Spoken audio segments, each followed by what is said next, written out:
네, 일본인 관광객들이 많이 찾는 서울 명동의 거리 모습입니다. 노 재팬, 가지 않습니다. 사지 않습니다. 네, 화면으로 보시는 대로 명동 고리 곳곳에 이렇게 현수막이 내걸렸습니다. 일본 제품을 사지도 말고 일본 여행을 가지도 말자.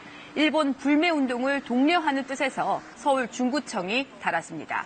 어제 50여 개가 있었는데 중구청이 설치 6시간 만에 돌연 철거 작업을 시작했습니다. 또 설치 예정이었던 1000여 개도 설치하지 않기로 했습니다.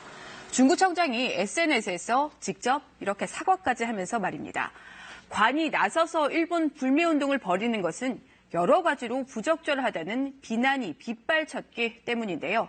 어제 하루 종일 중구청 홈페이지에는 이런 비판들이 쏟아졌습니다. 미개한 깃발을 철거하세요.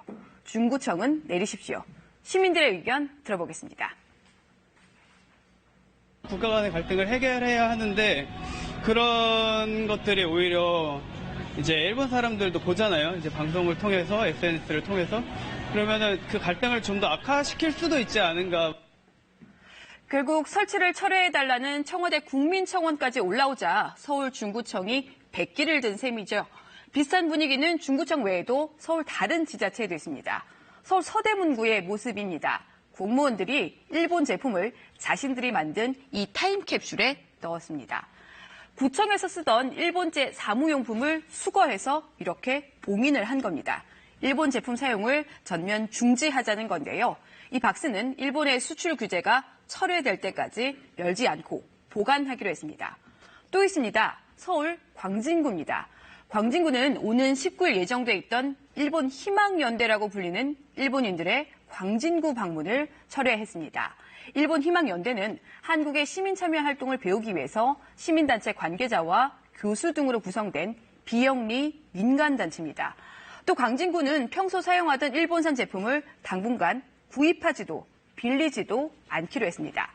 자, 이런 지자체들의 움직임을 옹호하는 목소리도 있습니다. 중앙정부가 일본의 수출 규제에 맞서 강경한 대응을 보이고 있는 만큼 지자체도 따라갈 수밖에 없지 않느냐는 겁니다. 중앙정부는 강경한데 지자체는 계속 일본과 어떤 형태든 거래를 하면 그것도 좀 이상하다는 거죠. 부정적 여론도 만만치가 않습니다.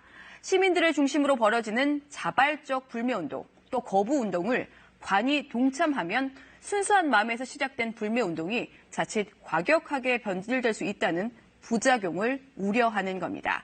특히 일본 제품을 파는 국내 자영업자들에게 타격이 갈 수밖에 없는데 이들을 배려하지 못했다는 지적도 있습니다.